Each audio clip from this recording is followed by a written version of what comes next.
because I cannot do something with the time, the results. So I had to have focus on the performance. If you see the difference, it's a very big difference having a focus on the result and the performance. I think that's the most important. Are you running a marathon? Oh, I could never run a marathon. Are you sure about that? A marathon? That's like 42 kilometers, 26 miles. I don't understand those people. That used to be me, but not anymore. Welcome to the Marathon Podcast. Today I am here with my dad, and I'm so happy to have you on the podcast. And congrats on your marathon last Sunday.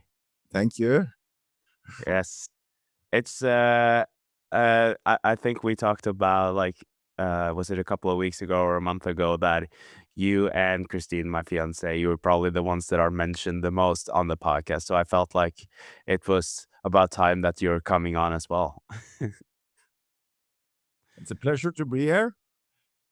How is the body after the marathon? And I know that Uh, you got sick, but how are your legs? yeah, it's better than I expected. If I'm not have been sick now, I think I could have been running today. Mm-hmm. But you did run a 3:41, and last year, about a year ago, I guess 11 months ago, you and I made a deal that you were gonna try to qualify for Boston. You're already qualified, I think, for the 2027 Boston Marathon. I still have to run fast to actually qualify, but hopefully I will be able to qualify. And you made it on that first try. I know that you had a couple of other attempts that you were planning on doing if this Barcelona race didn't go as planned. But how does it feel to be qualified for the Boston Marathon? Oh, I'm so happy because now I can relax and I can train for Boston Marathon. And I was not sure that I managed to do the time. The limit for my age was 3:50, and I thought I had to run 7 minutes faster. So my goal was to reach 3:43, and before the start, I was not quite sure. Your brother Johan, he sent me a message 3 weeks before the Barcelona Marathon, and said he wanted to go with me for the weekend, and then I had a good excuse to go to Barcelona as a tourist. And if not, he has gone. I'm not quite sure that I would have gone because I felt I just was prepared. Yeah, we're gonna get back to your preparations because, like you said, you didn't feel like you were prepared, and also when we were texting and calling the days before the marathon, that's probably one of the very few times where I felt like you were being very pessimistic on your own behalf.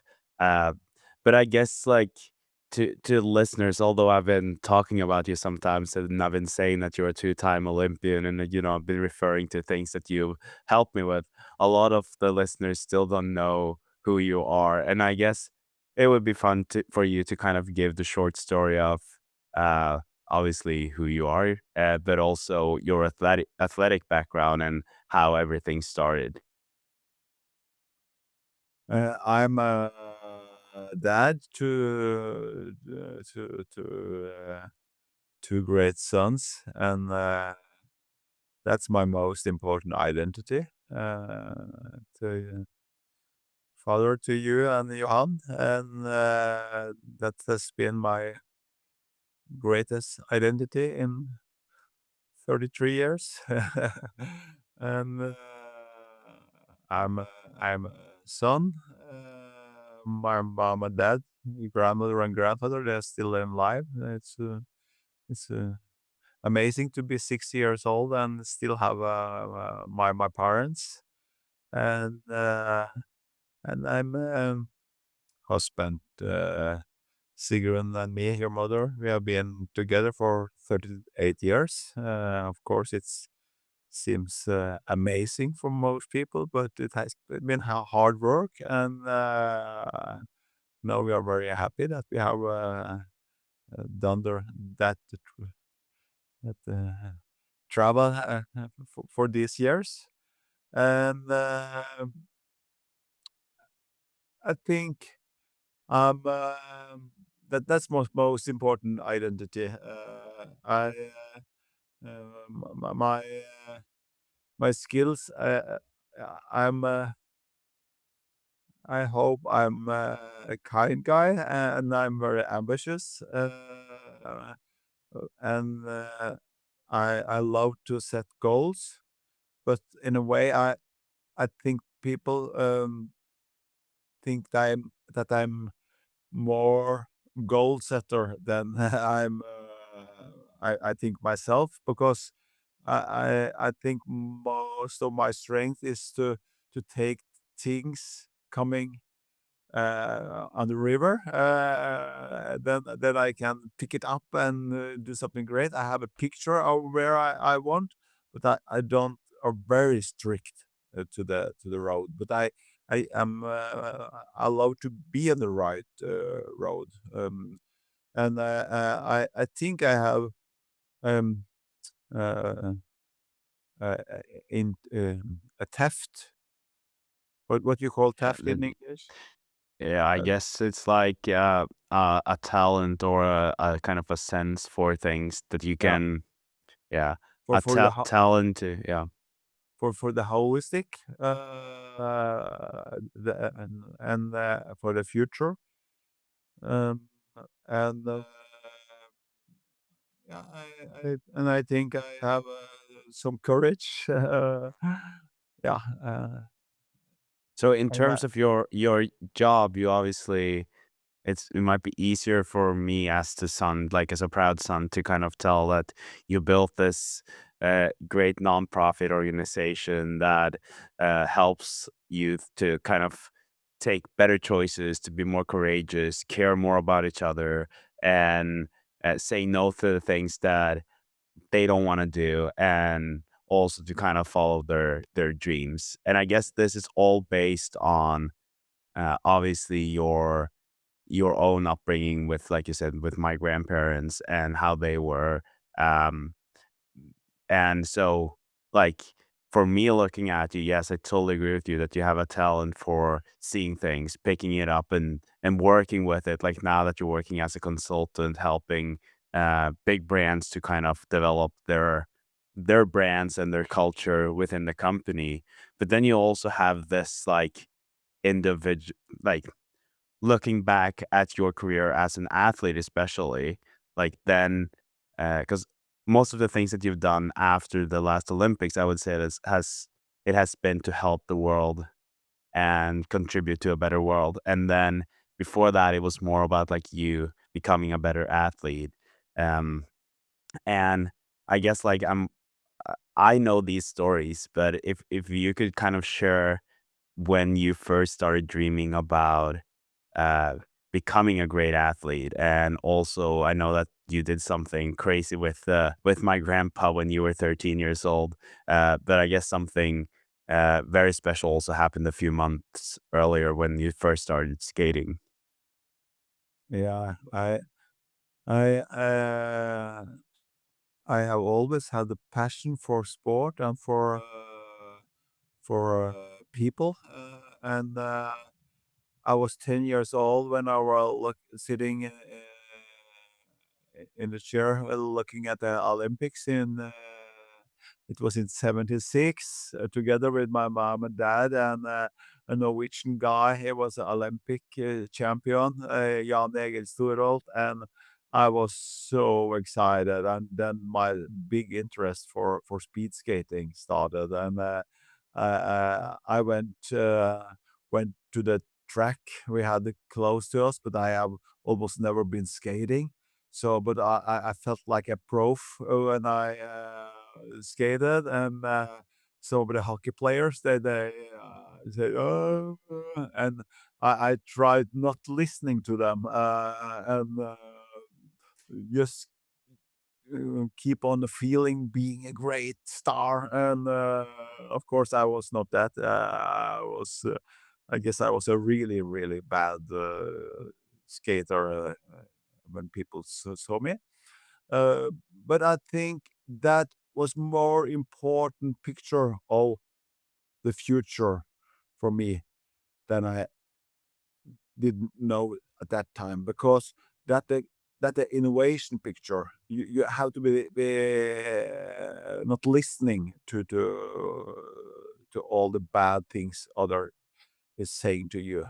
So then it was about the sport, but today I see it also as an innovation thing. I think it's important for people who want to innovate to not listening to all the bad things. You have to be humble to and curious, of course, but to balance that, it's so important. And then after a couple of years, I started speed skating in a club, and that was because of an American speed skating star, Erik Heiden. He won 5 Olympic gold medals in Lake Placid in the 80s, and he was really a big star for me. And when he had a competition in Trondheim, my hometown, and on Friday night I was looking at the US skaters warming up for the next day's race, and when he went off the ice rink, I I had to ask him about the autograph. And he wrote the autograph, and he understood that I was a very new skater. And when he gave me the book, he said, "Good luck." And I gave me and ah, I was in heaven. And then I started dreaming about being on the national team, having Norway on the back, and so from that day, I started to train twice in the day. I was 13 years old, and before I went to school, I had the first session 6 o'clock in the morning, 6:30 maybe, and also during the breakfast, I was thinking, what would Eric Hayden have to breakfast? Because he was a role model for me, and at the same time, half year before that, in the summer, when I was 12 years old, we were my family, and my dad, my mom, and my sister Anita. We were on holiday, and we were about between Trondheim and Oslo. Yeah, it's 50 kilometers trek, and 500. yeah, 500, yeah, Yeah. 500, yeah, 560 kilometers, of course. And at that night, there was a big race with 1,000 people doing that race. And my dad and I, we were standing and watching that race. And my dad, he saw my eager for it. And then he said, maybe we shall do this next year, Atle. And I said, yes, yes, yes. And I didn't know at that time how long the race was, and it was also you had to be 17 years old to do the race. But at that time, you could you could send the paper to the event, and my dad did that, and then he wrote that I was 17 years old, but I was 13 years old. Uh, so the half year after I got the autograph from the my idol, we were standing on the start line with 1,000 people with a bike. I was 13 years old, and I think I was the youngest. I'm the youngest person that has done the race, and it was so great to all the support every person gave me during the 560 kilometers race. And when I crossed the finish line, I got a feeling that was amazing. I, I I got a feeling that nothing is impossible. Everything is possible, and that feeling continue, and it still is a part of me. And uh, what I'm telling more and more now is that, of course, courage is important for a person, but I'm nothing. I have been nothing without others because it was my dad's idea, and people told him, "What are you going to do with your kid? You destroy his knees," and but he was so strong, and he trained me up slowly and gave me the confidence during the training, and we did it together, and it was in a really good way. So I have been very lucky with people around me that have supported me, and of course, you need to be strong in yourself, but without other people, it's impossible to succeed.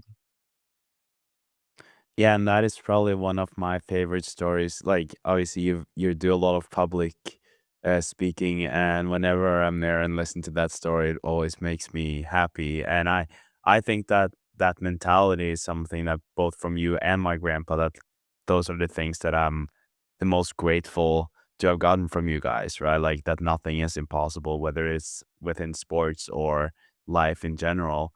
And I feel like this probably laid the foundation for you in terms of going forward, because you were 13 and then eventually you become a better speed skater. And if we were to fast forward a little bit, um, I now have the benefit of knowing your stories. And so like for us to kind of get to the marathon and make this relatable to marathon runners, I think that there's also another story that you have, and that was when you were to qualify for the Olympics. And I think that to a lot of people, when you are running races, whether that is to qualify for the Boston Marathon or setting a PR, sometimes it can be, especially with the Boston Marathon, like this is a great example where you don't really know how fast you have to run, right? Like you said, the qualifying standard is 350 for you, but you still know that you have to run a bit faster.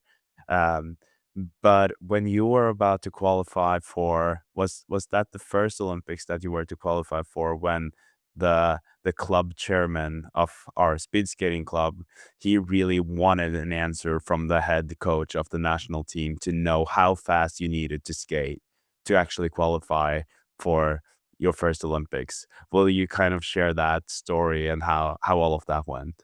Yeah, and it's also about how important the others are for us. And I was when I was 22, I quit skating because then I had reached a goal doing the world championship in Almata in Kazakhstan. And then I also met Sigrun, your mother, and still my wife. So it was a good place to stop speed skating. But after a couple of years, 3 years, I thought, "Ah, was it too early? Maybe I have more to give."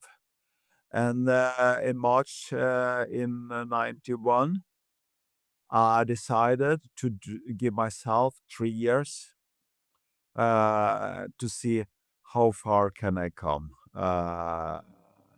Because then I know it was the Olympics in Norway in '94, and my really dream, more a fantasy, was to participate in the Olympics in my home country. Uh, and then I started training for that.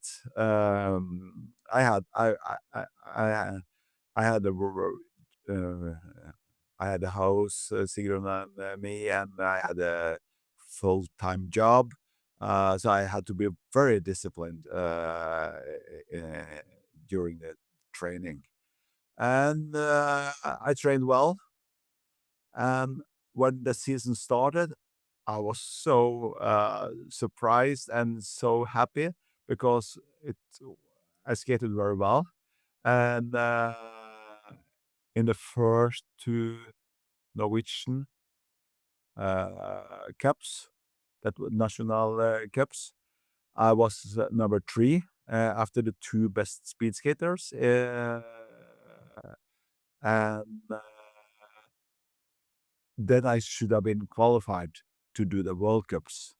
But I haven't been on the national team in the summer, so the head coach uh, wanted his skaters on the team, and then my uh,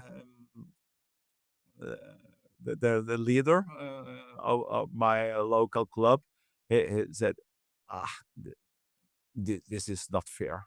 So he called the national association, and I don't think he used kind words. And then they said you have to call the head coach, and then he called the head coach and said it's impossible now for him for Atle to go to the Olympics. And the head coach said, "Oh yeah, it's still possible." And he said, "No, it's not possible because he's not a part of the World Cups, and you have to qualify during the World Cups." And then the head coach said, "Yeah, but Atle shall participate in some international races in Europe. So if he skates fast there, he can be a part. Maybe he can qualify to the Olympics." And how fast he have to skate? He asked the head coach. Very, very fast," he said. And then the leader for the club, he continued, "I want the time, how fast?" And then the head coach said, "You have to skate under 7 minutes." And then In the the leader of 5K. on the 5K, yeah, that's Yeah. good, thank you. And then the leader of the club, he called me and said, "Atle, you have to skate under 7 minutes on the 5K, then you're qualified." And I said, "Huh? It's impossible because my personal best was 9 seconds slower, and that was from ice rink in Kazakhstan. It was the best ice rink in the world at the time. So I thought it was impossible. And but it was 3 weeks before I should go to the European tournament, and slowly I think maybe it's possible. Maybe it's possible. And I had to keep the results away because if I thinking too much on the result, have a results focus, I have to maybe use up my energy. So I had to continue thinking about uh, how to skate very well and prepare and prepare. And when I was standing on the in January that year in the start line, uh, I knew it.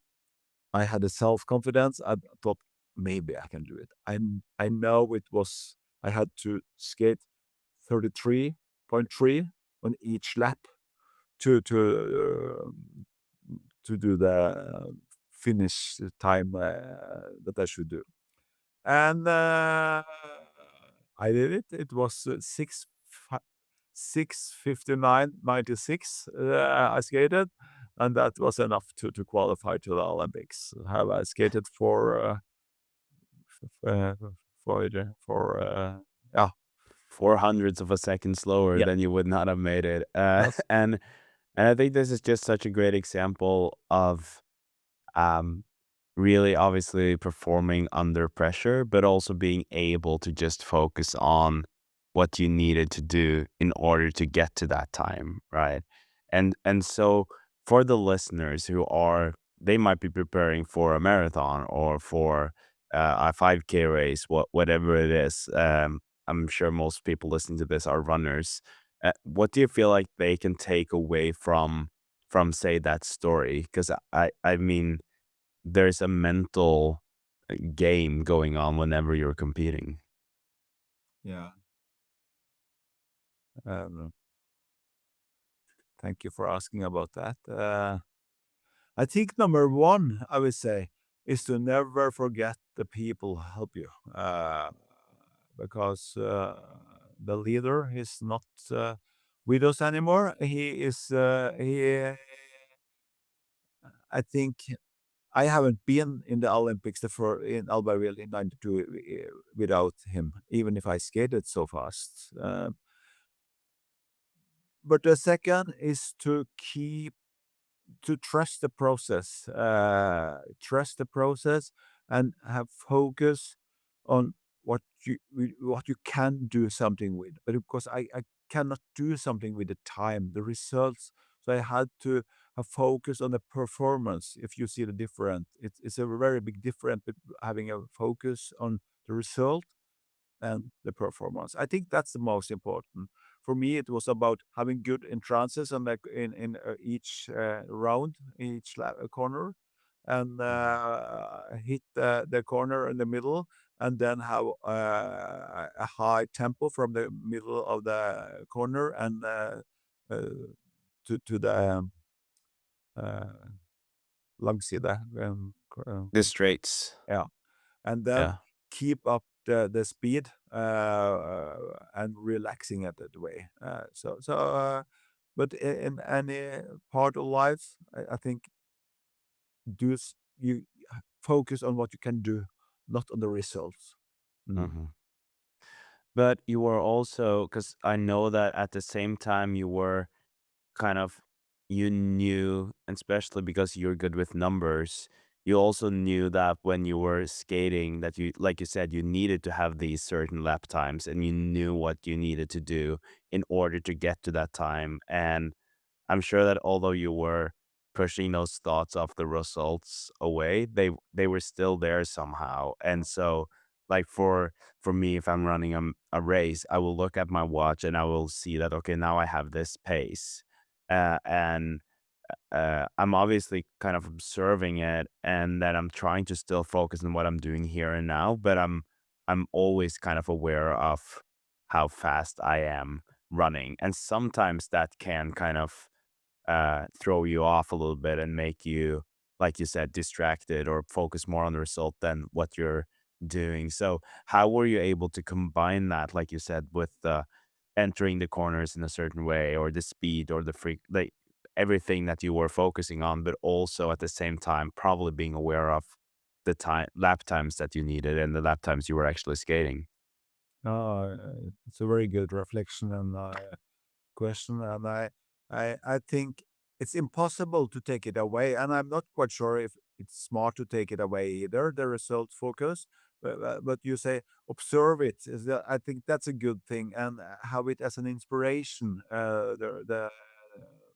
So so if you have the balance between on the one side result focus and the other side the performance focus. Uh, so if the result focus is heavier, then it's a bad thing. But let the performance focus be a bit heavier, but you still have the result focus. So Mhm. that's the hard fight you have to do inside yourself. Because if you're standing on the start line and thinking about the time and how you shall celebrate when you do the personal record, it's not a good thing.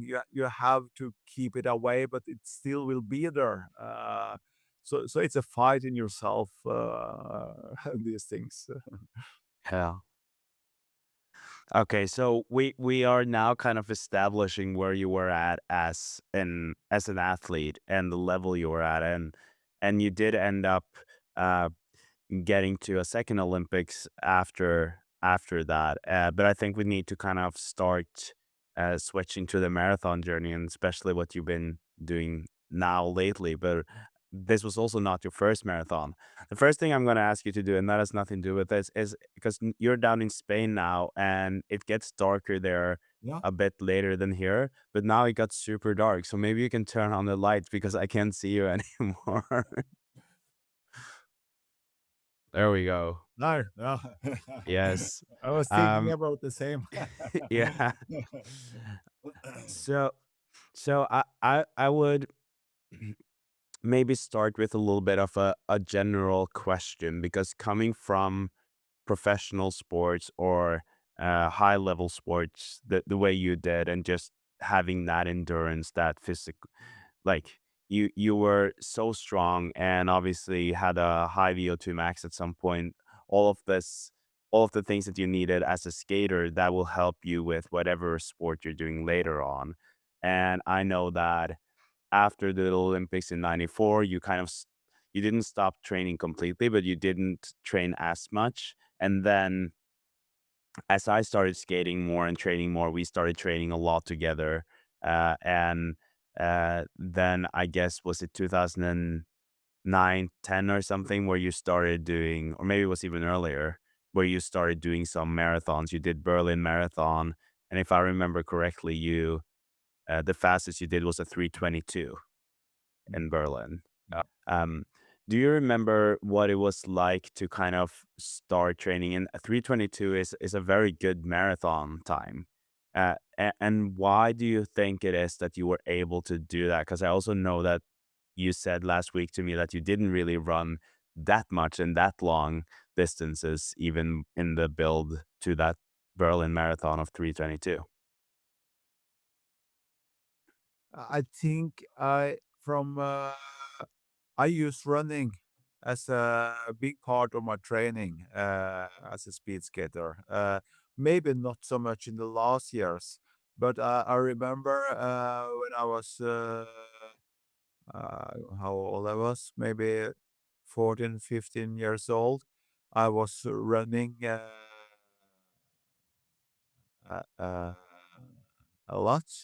Uh, every Monday, I had a uh, 10 kilometers kind of race together with my uncle and his friend.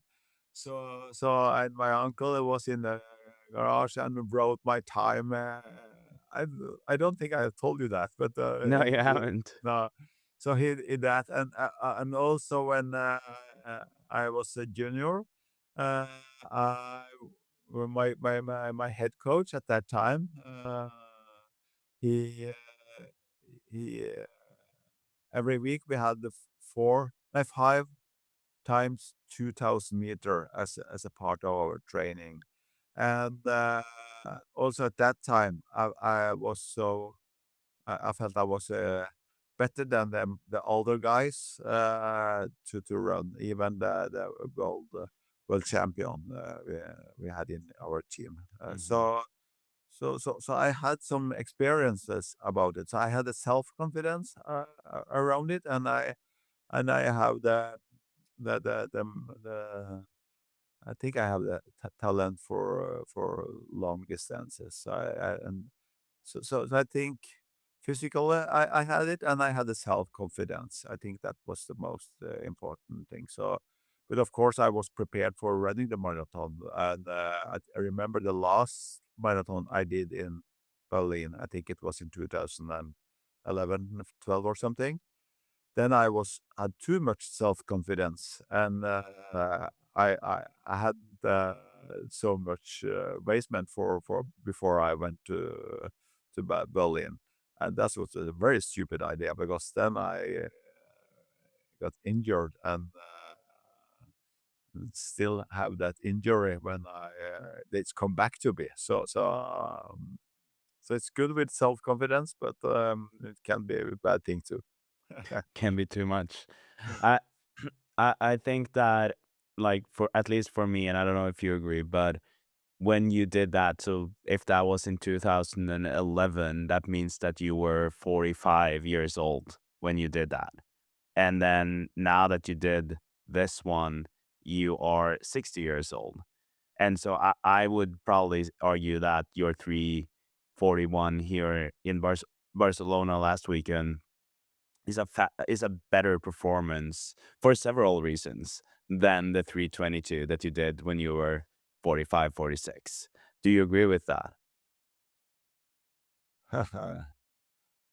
Uh, Maybe it's true that I can agree with you, but I haven't I haven't been thinking in that way because I don't feel I don't feel old. But it's I'm not just talking about the age. I yeah, obviously I think uh,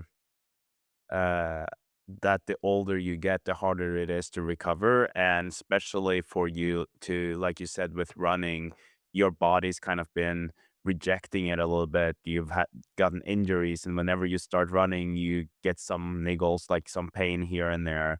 And I guess the main reason I'm saying that it's a better performance is like one thing is that age of you being 15 years older, but then the other part is your kind of marathon build leading up to this. Because yeah, you and I agreed in April last year when we were on our way home from Boston that you were gonna try to qualify for the Boston Marathon, and then I was like, "Yeah, this is cool. This is gonna be fun." And I genuinely believe that you were gonna be able to. And then I don't know how many days it took until you said, "I'm starting to feel something in my shin already, like, or in my leg because you had something." And then I feel like this has been following you throughout the whole year. And so you haven't, I think you said it last week, you haven't been able to train, or you probably trained less after April last year than you did leading up to April that year. And then the last few months before this race, I remember thinking like, "Ugh, is he gonna get through this race?" And told you on the phone a few days before the race, please don't be afraid of just DNFing, like stopping if you feel pain or if it's gonna be difficult.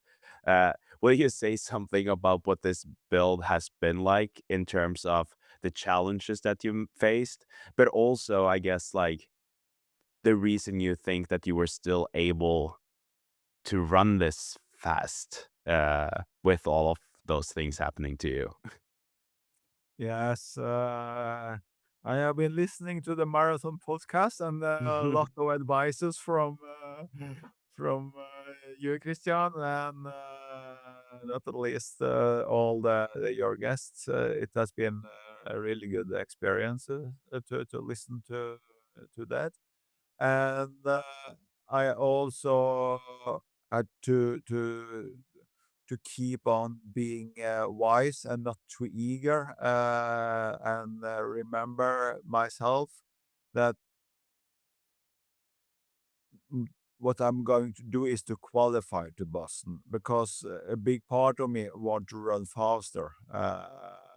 So that's a mentally part of it. And I also, a couple of hours after crossed the finish line, I sent 4 messages and was very grateful for the help. And that was to my doctor, and it was to my osteopath, and 2 of the physiotherapy experts, because they all have helped me. But in a way, I I feel I have more and more control over the injuries. One guy asked me, "So why are you doing this when you have all injuries and you don't have to do it?" Uh, but I think I have more and more control, so I think I will be in better and better shape. So maybe it's a bad thing, but I do a lot of exercises. I have you have learned me some strength training I've done, and I think the running has not been the most important I have done. It's I do the mobility exercises almost every morning, half hour, stretching and yeah, and strength training. I think about 3 times in a week, half hour have been important. and I do cycling a bit, so I do some cross training. So and also do some recovery training to body and mind boost. Made myself, so breathing exercises and yeah, a lot of extra things. Yeah, and I think that I think I told you if it was on the phone or the last time we were together that um, I think that a typical kind of like, especially son to the dad, then you tend to, at least I tend to kind of argue against whatever you're saying, and then later on I'm like, oh, he was right about that. I should have listened to it. And I told you that I've used that, talked about it on the podcast, but I've also used that with my own training. Like most of the training that I've been doing for my own running when I was in charge of it myself was obviously based on the training that you taught me when when you were coaching me as a speed skater and kind of the experiences we had from that. And then this spring when you started training or you were going to start running, then I remember that I felt like I kind of had a lot of the answers. And like looking back, I was kind of telling you, oh, you should do this, you should do that. And like now that I've had this podcast, even more, I've learned more myself that there's not just one right answer to how you're gonna do this. And I also feel like you're a great you really proved that by just knowing your body, then you've been able to at least get the best out of the situation the way it has been now. So it could be that you would have wanted to do some things different if your body wasn't like acting up, or if you didn't have these smaller injuries. But in terms of your training, will you still kind of explain or describe a little bit of what it is that you've been doing and why you think that running wise, like you have the mobility and you have your four helpers that helped you get to the start line, but then it's kind of all on you and your body to be able to get through the whole marathon and run as fast as you did. I I think for the race, I think I knew that 5:15 on each kilometer would would it be about 3:42, and I was very loyal to that from the first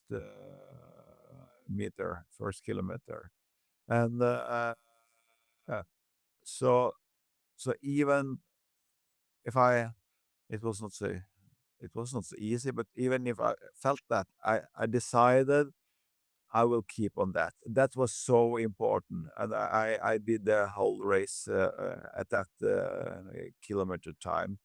And during the running, during the preparation, I I I decided in myself if I have 2 times in the week with running, um, and most of them in marathon speed, warm up and do the marathon speed. It will be enough, hopefully. But that was also the reason that I was a bit reserved to I came to 30, 35, 30, maybe 34. When I came to I done 34, I felt okay. Now I think my legs will wear me to the finish line. So but I think I I thought I almost had control, but uh, 3 weeks before the marathon, I felt ah, I need to test myself in the long run. So I did a 30 kilometers run, and I felt it's okay. Maybe I didn't feel very sure, but the bad thing was that my toe, my one of them, both of them were a bit hurted, but I got them. what do you call it? An inflammation in one of them, or Yeah, yeah, infection and infection. inflammation, I Yeah, guess. Infection first and inflammation because your shoes were a bit too small, I guess, yeah. for what you were doing. So then, 3 weeks before the marathon, I couldn't run, and that was a bad thing. So Because one then you week, had was it a week without any running because of yeah, that? one Was one it week, more? and Yeah. so the first week after, I ran some very slow kilometers together. I think maybe 10 kilometers the next 7, 8 days In in total. total, and then I had to take uh, 7 days off, no running, and then I the 1 week before the Sunday before Barcelona marathon, I had to check if it was possible to go to Barcelona. So then I did 12 kilometers run, and did uh, 5 kilometers in 5:15 tempo okay, maybe I can do it. Because what I trust myself is that when I come to a competition, I'm always have a great head. So I'm lucky at that in that way. Because one thing that I think is kind of very untraditional in your marathon, like you can say a lot about everything that you did, and like I said, you know your body the best. But one of the things that I would say from the outside that was like, oh, is this gonna be okay? It's like you barely had any of those long runs, right? Like you had that 30K that you did 3 weeks prior that kind of ended up being bad for your toes. But you also only had, was it one or two runs where you were above 20K, right? Yeah, two. I have the Yeah. one 21 and one 23. Yeah. Mm. Mm. And then I guess my question to you is, do you think that the reason that you were able, because I know that you've also been out on the bike quite a lot, like when you're now down in your house in Spain, and whenever you go down there, because obviously you live in Norway normally, just for listeners, you're not living in Spain, but whenever you go down there, you usually spend some time on the bike in the mountains, and then it's just like easy bike rides, although you, I guess, in the hills, it's gonna be a little bit harder. But do you think that like that is the reason that you're still able to run for that long? Because if you compare your runs to competition time of or racing time of 3 hours and 40 minutes, a lot of people would say that it's kind of impossible for you to be able to do that when you've had such short runs for most of your runs, except for 3 runs since April, right? Oh, yeah, Uh, sure. yeah. Yeah, absolutely. The bike has been very important Hmm. in that way. And I also listened to the podcast with Felicia. Hmm. She used the Stairmaster, and Hmm.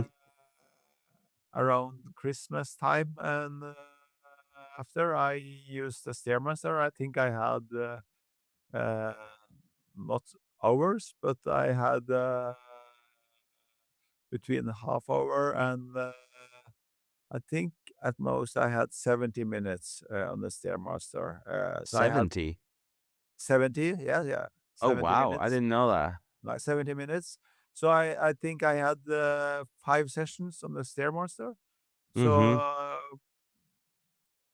so I have had some cross training. That has saved me.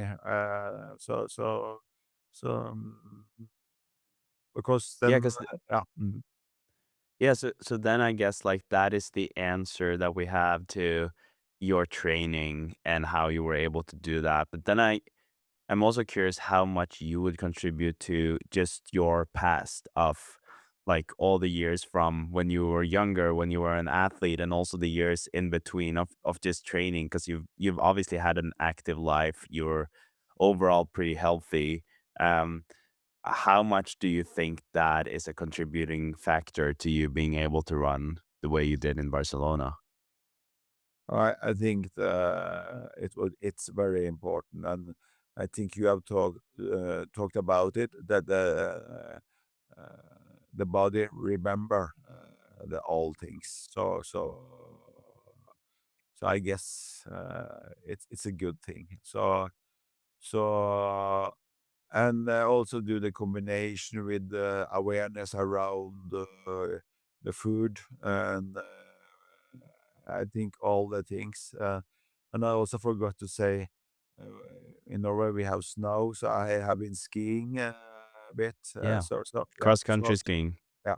So Yeah, so it's important to say yeah. it's even if I didn't run so much, I have done some training. So yeah, And I also know that, like, when you were just saying or mentioning that you listen to, like, the nutrition and the eating. I haven't really talked to you about this yet because we haven't talked that much after the race and those weeks. But I got a text from Johan, my brother, uh, when you were on the plane down there. He said, "Hey, I'm in Barcelona and I'm in charge of finding restaurants. What is it important for my dad to get now to eat before the race?" And so this would have been the Friday, I guess. And so I just told him, just eat whatever, but it's nice to have some more carbs today and tomorrow, and then be a bit more specific in the evening of the day before the race. Uh, but I also talked to you a little bit beforehand because I know that you are not having that much, you don't eat that much carbs in your daily diet, right? And then I told you to listen to some of the episodes before, so you knew how to carb load and to focus a bit more on that, especially with your diet being so different than that normally. What changes did you make those days before? Because I think you said something about eating much more the last week before the yeah, race. I did. I had to try to do all the things I could do without running. And I have done carbo loading sometimes in the speed skating, and but mostly I have done it a couple of times for a bike ride and for 3 hours, 3.5 hours, Birken, and then I yeah, 8 days before the race, I eat less generally, and then no, the race was on Barcelona was on Sunday, so I started on Wednesday evening and carbo loading with pasta and bread. Don't not not I don't eat so much bread either generally, and continue with that. And on Saturday, the day before, I dropped thinking about carbo loading because my body is burning calories so slow, and so I had to be back in a kind of normal feeling because I felt so that I was full all the time these days, and in a way it was a bad feeling. So I was, oh, is it the bad thing? And my stomach it becomes so slow. So when I went to the toilet, it was is a good thing. So I'm not quite sure if next time I will do it in that way because I need to get have a good feeling to can go to the toilet and have a normal stomach Yeah. in that way, if we can say that. So So, so when but did you I think stop on Saturday? huh? On that Saturday, you said that you kind of stopped the carb loading, but did you stop from like after breakfast, or did you stop from when you got up kind of in the morning? That's or so the last carb loading meal or The last specific meal you carbo, had on it was Friday. it was in the morning on the Yeah. Saturday because then I it was pancakes to breakfast in the hotel, so I ate only pancakes, a lot of them with honey. Hmm. And then I slowed down the carbo loading and to feel more light in my body, and I have done it before, and the yeah. Not eating so much in the evening, and also very easy meal on the race day. So, Yeah. uh, but I think it's different from person to person. But for me, who are burning calories very slow, it's important. Mm. And a big change, I guess, like because the things we're talking about now, they were it might be things that you focused on a little bit when you were an athlete. And obviously, as a speed skater, you're competing for much shorter time. So it's not as relevant to speed skaters as it would be for a marathon runner. But one big change, regardless of the difference in sport, I would say is that you are we now have gels, right? Like we have different products of nutrition, and so when we were together, yeah, a month ago, a little bit more than a month ago, I gave you some Morton gels, the brand Morton, and I told you that you should practice fueling with some of these on your runs, and that you should take some of them during the race. But what did you end up doing with the like during the race, and how much did you actually practice that beforehand? Uh, I I I used two of them on the 30 kilometers training race 3 weeks before, and my plan was to do more of that during the 3 weeks, but I hadn't I hadn't so many runs, so it was not possible, and I forgot it on the week before. So, but my stomach is it's good at taking Mm. things like that. So I trust that I wouldn't get problems. So I I planned to take a gal each 5 kilometers during the race. So I brought with me for that.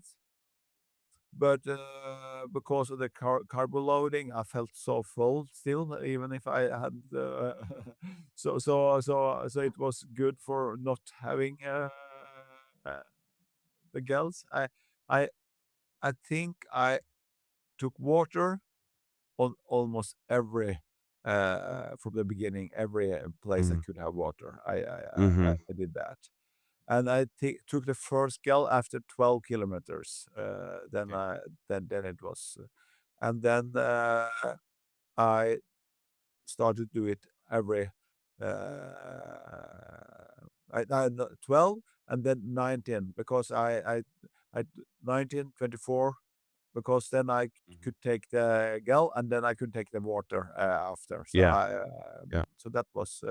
that was a good thing. And I took the last one and 38, I think. Then I took the last one. Mm. So then you were actually doing it every 5K Yeah, almost sin after after 12 kilometers or after yeah, yeah, 19. yeah. Mm. Yeah. So that's pretty good. And how did you feel doing that? Was that totally fine, or was it Perfect. hard to yeah? Yeah, that was Could no, you it was feel how could you feel that it worked? That you yeah, got energy from it? yes, Yeah. yes. But I Mm. tried to be uh, thinking about eating it before I felt something. So Yeah. take it before I felt lose of energy. Mm. Mm. So for in your case with every uh 5 kilometers, that means that you were taking it about every 25, twenty Yeah, six 20. minutes, I guess. Yeah. That's right. Yeah. Oh, that's cool. And that Um, yeah, yeah. it's a 40 grams. So I think it's how much carbo is it? Is it I 30, think 30, I think I 25, think we 25? yeah, 25 Yeah, in each of them, I yeah. think. Yeah. I plan to take 60 carbograms for each hour Mhm. because that was the advice from From Casey. yeah, yeah. Yeah. But for me, it was perfect like I did. I would Yeah. have done the same again. A bit, Yeah. so it, yeah, 50. Oh, cool. Eh, I think that it's fun to hear that you were able to do that. Like, I've been struggling to do that myself. I don't think I've had any races where I've actually been able to do it as frequently as you were able to do. So that's yeah, that's impressive. I tried to be because I was so unsure about my shape and everything. So I had to try to be like a machine, just to do what I planned and don't Hmm. have much feelings about it. That's my plan, and I keep to the plan. And yeah, I had to trust that. Yeah. But maybe if I had to run faster, maybe it would have been worse. But Yeah, because that was gonna be my next question in terms of that intensity. Because I think that maybe on this podcast, I haven't talked enough about the different experience that you'll feel running a marathon, depending on how fast you're running. Because the faster your time is, obviously the less time you are running, and with that comes automatically kind of a higher intensity because our bodies will not be able to keep the so like for us we're about an hour apart, and so I would never be able to keep the intensity that I had for my marathon for another hour, right? And so when we talked after your marathon, you told me that your heart rate was like fairly low throughout the whole race. So it's not necessarily about the capacity at the high intensity. It's more about just actually be able to move move your body and run for 3 hours and 41 minutes. That is your challenge, right? And so now going forward, I know that you did say that you are ambitious. I know that you are, and I know that you want to run faster. And this is probably not your last marathon. So now going forward with the goals that you set for yourself, what changes do you think that you will have to make to run faster in the marathon distance? you mean during the race or to prepare? No, sorry, in training. So, like, I would Yeah, say that yeah, because your heart rate was pretty low during the race, which means that it's not like the intensity is what is your problem. It's more for this race, it was probably more just not cramping or not yeah, getting injuries or anything like that. So if you knew that you didn't get cramps or that you then you probably would have been able to run a little bit faster also for this one, but that was kind yeah. of what kept you from doing it. Because I think the first 15 kilometers, I guess, I was around 70% of my max heart rate, and that's I could have done. I think with enough running, I could have done 75% of the max heart rate. But I had to be careful, so that was the reason. And my perfect plan for my body and my motivation is to run like I started. I had some weeks in the last summer that's what I was very satisfied about. If you have a month, I had 3 weeks with two sessions in a week with 14 kilometers and 9 kilometers with the marathon speed, split up it in a kind of interval.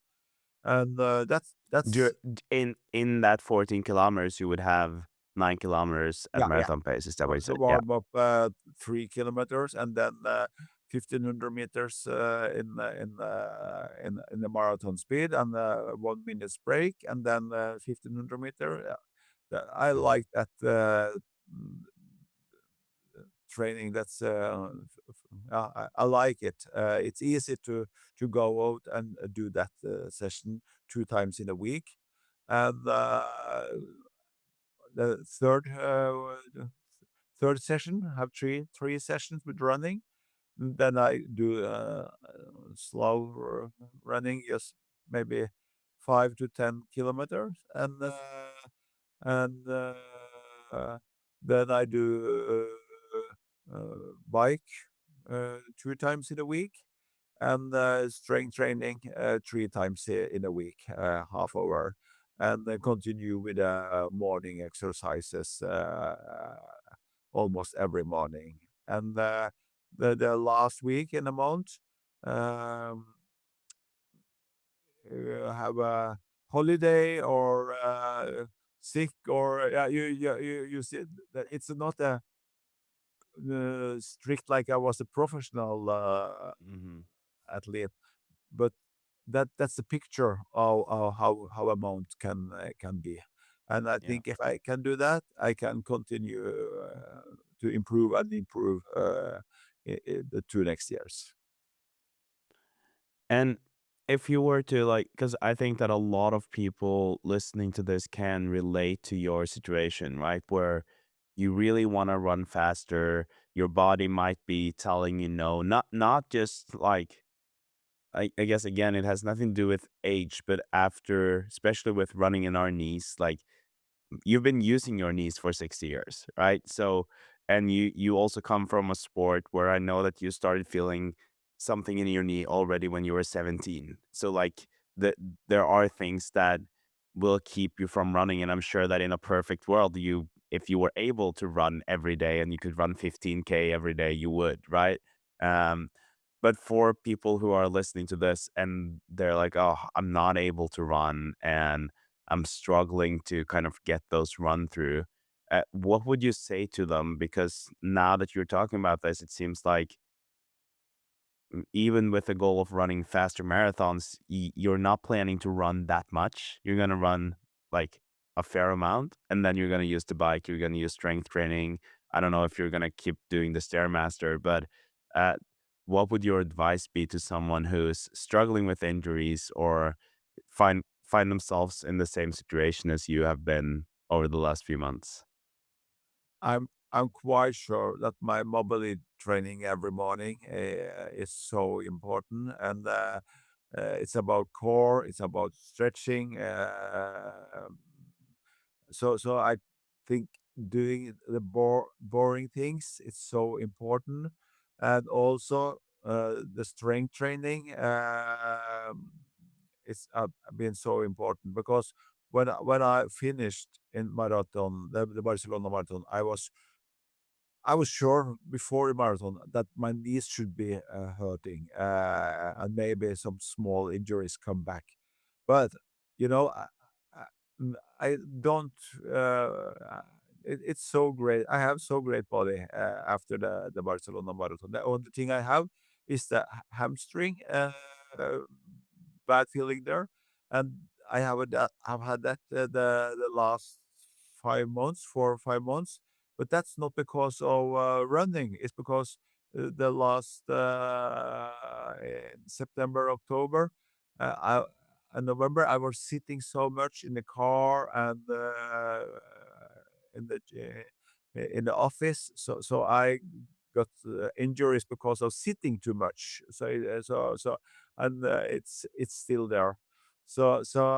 I think strength training and don't I think not for professionals, but people like me, don't push it. We believe the process that is enough with 2 times in a week and running, and don't push the intensity, not higher than the marathon intensity. You don't need to do that. And uh, so for me, it will be if I can continue. I think for each month I can keep up I can lift the couple of seconds on each kilometers because I become in better shape.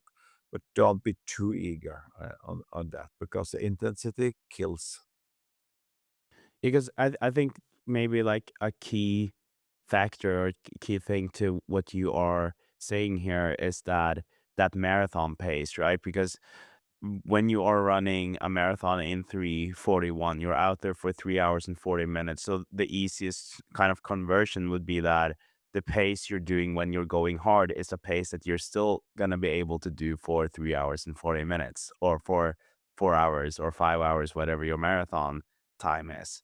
And to most people, that is not going to be really hard if you do that for 3K or 5K or 1K, right? So when you are even saying that you're going out running marathon pace, that doesn't necessarily mean that it's really hard. So I No, think that is an important thing to emphasize here, that when you say that you have 9K of marathon pace work in your 14K run, that is not like hard runs with like hands on your knees, breathing and being exhausted. that's true. So uh, uh, it should be. You should look forward to that session. I think Hmm. because when you're doing that, it's not boring and slow training, and that I think that's the reason why I enjoy it. And I think also I think you may need some long runs, but I'm not sure that all of us need that. You can collect together, or if you set it together, if you have a consistency. And So I think so that like you said with the bike, with the Stairmaster, the things that you've done, then you've been able to kind of add that at least that time of training, like time, activity time. And then I think that, and this is for the both of us, I tend to forget, and I think we both sometimes forget that we've been doing sports for so many years, and that means that that long run might not be as necessary for us. I'm never in doubt that my body can't perform over 3 hours. Like that's never gonna be a problem because every Sunday we would have between 3 and 5 to 6 hours of bike rides, like every Sunday from age 12 to 27. So it's like that is not something that I worry about. And the same goes for you, right? Like you did that 500K bike race when you were 13. That's where you started. And so I think that when you said that it might not be for all of us, I think that the long run might be more important to someone who's new to running, who's never done that before, at least like getting those hours in. I don't know what your take is, but I think that there are different, we are, you and I are entering the world of marathoning in a way, different way than someone who just started running and don't really have any athletic background, I guess. yes, I agree, and it's also about uh, if you trust yourself, then it's easier not to do it. But if you Yeah. need it to believe in yourself, then it's Yeah. important to have it. I think that's also the mentally part is important Yeah. to have. Mm. And last thing I want to ask you about in terms of your own training, because you've mentioned the mobility several times. And are you able to just quickly explain some of those or describe them so that people listening to this are like, what are those mobility exercises he's talking about? What is it exactly that you do in the mornings? It's for the whole body. It's to have a good attitude in Posture?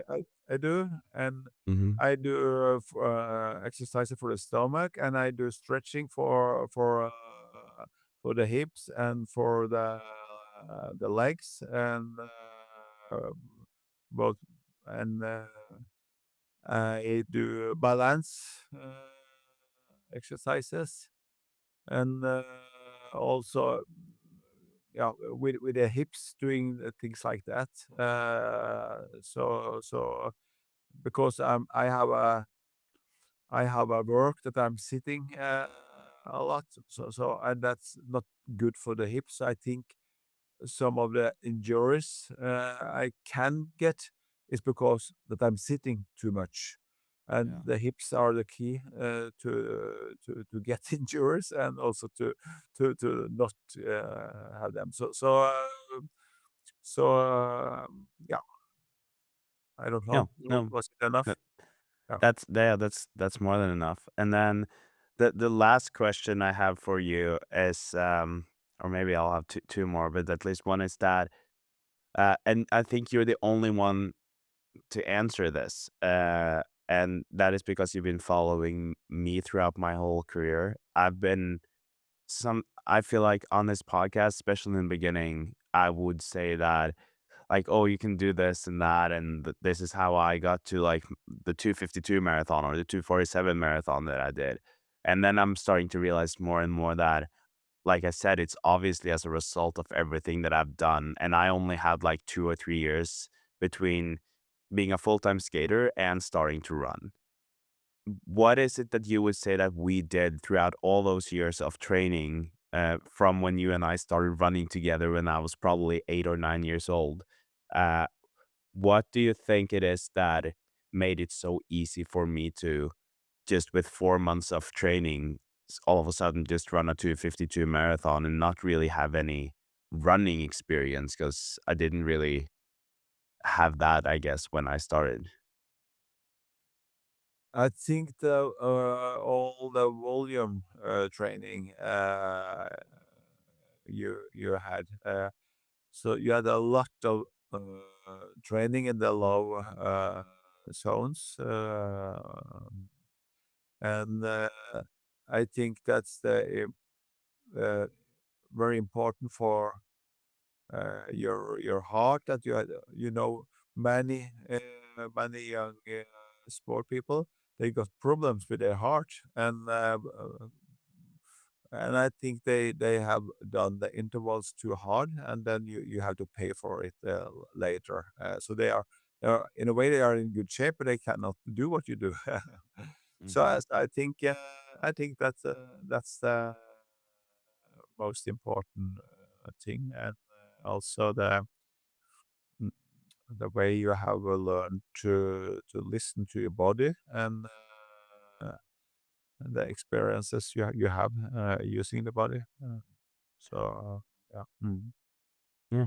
Thanks. No, I was curious about that. And then I totally agree with you. I think that's the same. And I think that if you talk to runners, they will also say mileage, right? Like that they just run a lot. That is kind of the key factor to the fastest runners, the consistency and just doing it over time. So yeah. And then now that we're getting to the end of our conversation here, you said you are ambitious, and we are running the Boston Marathon together next year. What that is going to be an amazing experience, and that might not be where you are like the most ambitious in terms of time goals. But what is your now long term goal with the marathon in terms of times? Yes, you inspired me last year when you run the marathon, and it was very for me it was very uh, special moment to be there because you bought a ticket for me and you said this is my Olympic dad, and when I was there, I understood that, but also the whole atmosphere and being a part of it was so great. So In when we Boston. Yeah. in Boston, yes, in April Hmm. last year, and when we shaked hands, and I said, "Okay, in 2 years I will be there." I don't know. Maybe I didn't realize what I said I should do, but it started the process that I don't need to do this, but the first goal was to qualify to Boston, and so already I have reach the goal. But a part of me want to start dreaming. I have done is it possible to once in the future, a couple of years, do sub 3 marathon as a 62 years man? And maybe it's more fantasy than a goal, but I, I like to test boundaries, and is it possible? And in a way, I think it's possible, but the injuries I don't have. Okay, I can have control on it if I do all Mhm. the boring things. I think so. And I'm working so much now in this year, so it's important for me to have another goal. I'm working with the companies, and it's so important to have another thing to do to I have two very different focuses. So I will keep up having that dream and fantasy. Sub 3 Marathon Valencia 2027. Love that. It's great. I can't wait for us to run together and to keep following both of our journeys and have this as kind of a mutual passion. That's great. And this episode is coming out on tomorrow, which is a Friday, and then we're actually 2 days away from this podcast being 1 year old too. So it's Wow. one year since I started the podcast, so that's cool. And I want to thank you for all the support and all the streams. I know that you've been listening to most of the episodes. It has been amazing. So I'm impressed, Christian, and all the guests have been amazing. So many great people on the yeah had as guests. So I must say thank you to all of them for all the advices and inspiration they have given. That's the very big inspiration for me to have these dreams I have. Hmm. Yeah, thank you. And thank you for everything that you've done for me and also for guesting the podcast. We're just gonna wrap it up here now. I don't really have much to say on my own training because I've been sick this week, but I'm back running. I ran again today, and John told me that I'm gonna run tomorrow, then a rest day on Saturday, and then another run on Sunday, Monday, and Tuesday. So hopefully that's gonna go smoothly. And then we're just 4 weeks away from the Boston Marathon on Monday. So thanks, Dad, for guesting the Marathon podcast, and to everyone listening. I hope that you enjoyed this conversation and that you'll have a good run if that's what you are doing. So thank you. You listen to the Marathon podcast, brought to you by Wallet Studio.